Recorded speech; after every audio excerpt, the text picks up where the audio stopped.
मानवीयता को समझ पाए। आखिर ऐसी कौन सी जरूरत आन पड़ी थी कि लोगों को जान की बाजी लगानी पड़ी। ऐसी कौन सी आपदा आन पड़ी थी कि लोगों को कुर्बानी देनी पड़ी थी। तो आइए मैं अपने भाषण का प्रमुख मुद्दा आपके सामने रखता हूँ। क्या समझोगे तुम इस युद्ध में कि प्राण गंवाने का डर क्या था? क्या समझोगे तुम इस युद्ध में कि प्राण गंवाने का डर क्या था? क्या समझोगे तुम इस दौर में कि अंग्रेजों का प्रताड़ना का डर क्या था? क्या समझोगे तुम इस दौर में कि अंग्रेजों का प्रताड़ना का डर क्या था? क्या देखा है रातों रात पूरे गाँव का जल जाना?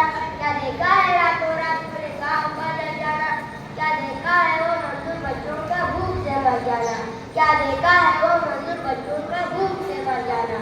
कहने को तो धरती अपनी थी, न भोजन का एक दिवाला था। कहने को तो धरती अपनी थी, न भोजन का एक दिवाला था। धूप तो उगता था हर दिन, पर हर घर में अंधियारा था। धूप तो उगता था हर दिन, पर हर घर में अंधियारा था। बैसाखी का पर्व मनाने घर घर से दीपक निकलेंगे। बैसाखी का पर्व मनाने घर घर से दीपक निकलेंगे। रोज नहाए अपने घर को जो दही सजाने निकले। रोज नहाए अपने घर को जो दही सजाने निकले। क्या कुछ उल्टा और मुझे तो शंका देनी पड़ी कुर्बानी की। क्या कुछ उल्टा और मुझे तो शंका देनी पड़ी कुर्बानी की। क्या कुछ उल्टा और बेबस माता जिसने रुकी अपनी गिरफ्तारी की। क्या कुछ उल्टा और बेबस माता जिसने रुकी अपनी गिरफ्तारी की। हमें बेबस समझते थे इसलिए हम पर हुकूमत करते थे। हमें बेबस समझते थे इसलिए हम पर हुकूमत करते थे।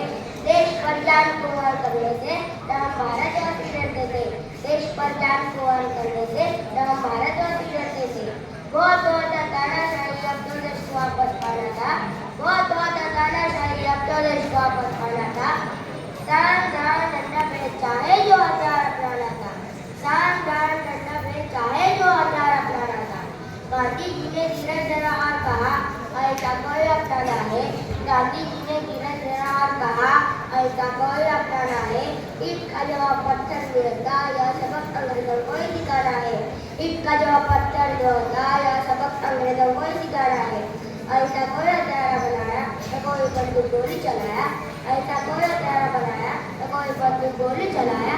फिर भी हमने अंग्रेजों को अपने देश से खदेड़ भगाया। फिर भी हमने अंग्रेजों को अपने देश से खदेड़ भगाया। उस तारीख को हमने सुनहरे अक्षरों से गढ़वाया। उस तारीख को हमने सुनहरे अक्षरों से गढ़वाया। ढाई स्वतंत्रता दिवस से भाइयों साढ़े 15 अगस्त कहलाया। साढ़े 15 अगस्त कहलाया। जय हिंद, जय भारत। Thank you.